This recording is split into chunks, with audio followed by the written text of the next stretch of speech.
I seem like a bit of a broken record the last few weeks. Big game, Bolton, big game, Sheffield Wednesday, big game, Ipswich, big game, Portsmouth. Do you take any notice of all that external big game talk? Not really. I think every game from now, no matter who we play, is going to be a big game.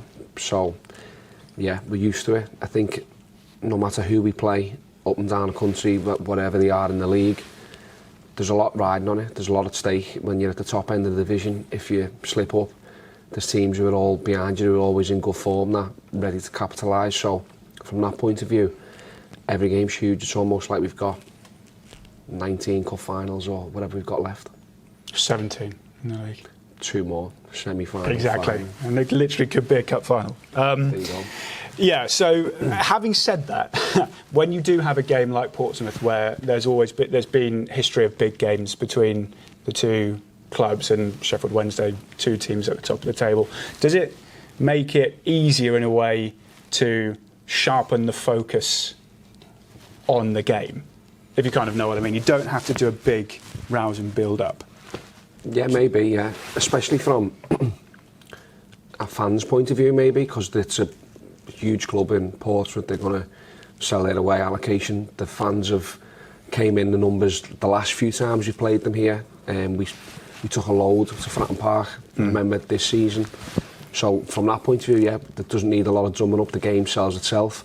And for the players, it probably doesn't need a lot of drumming up either. But no game does now, because they all understand what's at stake. So it's pretty easy for us. We can just carry on with the planning. We go through the detail on every team, no matter who we play. We don't over-analyse one team because they're Portsmouth or the Sheffield Wednesday and under-analyse somebody else. So, no, we plan as consistently as we possibly can, and then hopefully we get consistent performances as well. On Portsmouth, also, they've had a change of manager. They've had a slight upturn in form as well since John Mousinho's been in. I know you know him quite well.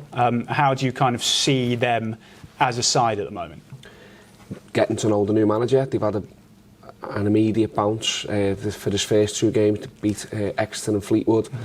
Had a tough game against Peterborough where they were on the wrong end of the result, and then had a good performance against Barnsley. So, yeah, a little bit good start for Moose. I would say he's been quite happy with the performances from his team, and I'm sure he'll be looking forward and excited to come here, because he'll know what's at stake. He'll know it'll be a full house, and he'll be ready to get one over on me, I'm sure. But I'm looking forward to seeing him. He's, as I say, we've done our pro licence together. We've kept in contact. I wished him well when he was first appointed. He said, if there's anything I can help you with, let me know. He still hasn't let me know yet.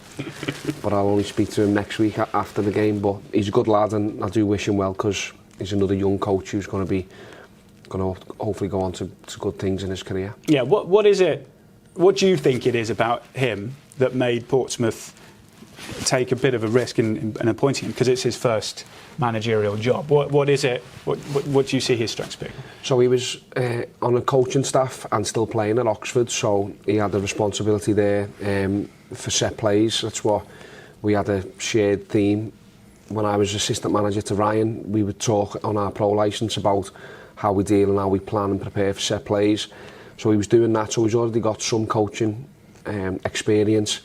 And also with John, he's one of the most intelligent footballers you'll ever meet. He's got mad crazy degrees. He was PFA chairman, so they obviously hold him in high regard from that point of view. I say he's highly educated, he's well spoken, and when he's gone and done the interview, I'm sure at Portsmouth they've been impressed with everything he's had to say. So he's been given his opportunity, and I'm sure he's going to do well. He'll look forward to it and relish it. So yeah, as I say, I wish him well in the future. Just desperate to beat him on Saturday. But how key, and it is obviously key for every game, but especially Saturday, is that win and performance? Bearing in mind, obviously, the first defeat in a long time away at Sheffield Wednesday, and also the kind of chat around Michael Cooper's injury in that game as well. I'll touch on that in a moment. But just to go out there, play and win, how big is that to do? Same as every game, because 3 points are at stake. There's nothing more at stake because of last Saturday's result. It was a tough game at Sheffield Wednesday. We had a little bit of adversity, losing Dan and then Michael, which is a big blow. But it's one of them. Quickly, football doesn't wait for anyone. It moves on quick. There's another game ready to go on Saturday against Portsmouth. We go and attack that as best as we can, prepare for it the way we always do. And as soon as that one's done, there's another one coming straight after against Oxford. So we won't put too much significance on any one game. It's just prepare and plan for them like we always do. Just a quick one on Mike Cooper. Obviously, he has been a huge part of the success of the club over the last couple of years. Massive personality in the dressing room. It is naturally a blow, obviously, isn't it, to lose someone of that quality at this stage of the season? Yeah, it is. It's gutted. I'm gutted that he's not going to be part of the team. He's been playing so well, and over the last couple of years, everyone has seen what type of goalkeeper Michael is. So, yeah, from the team point of view, it is a blow. But personally as well, I feel for Mike, because he was in an unbelievable rhythm in his career, an upward trajectory, showing everybody he's one of the best young goalkeepers in the country. Week in, week out, he's getting better. And unfortunately, a real serious injury has happened. So, yeah, I'm gutted for him personally more than anything. But what I have said to him and spoke to him is that he's got all of our support. He's going to have players around him that have been through this same experience. And myself, I've had an ACL injury at the very end of my career, and spoke to him about my experiences and how sort of I got through it, and that's why I'm so confident he's only young and he'll get through this and he'll come back stronger. He'll have no problem with settling into the group. The lads will welcome him in. He's been in this week just to keep him around, and he'll still play his part. He'll help Callum as best as he can from the sidelines, and help Darren, I'm sure, with that goalkeeping unit. So, yeah, it is a blow, but we'll get over it and we'll survive. We've not got a bad replacement either in Callum Burton. No, we've got a very good replacement in Callum. He's every day, he trains like a true professional every single day, shows his quality, pushes Michael every single day that he's here. And I think Callum being here for 18 months as well, I think that gives the rest of the players confidence that they know his voice, they know what he's about, they know what his organisation's like, they know how good he is as well. So he showed on Saturday when he come on at Sheffield Wednesday how calm and composed he was in such a big game. So yeah, I've got no worries whatsoever about Callum's capabilities. Just a final one and a curveball off topic.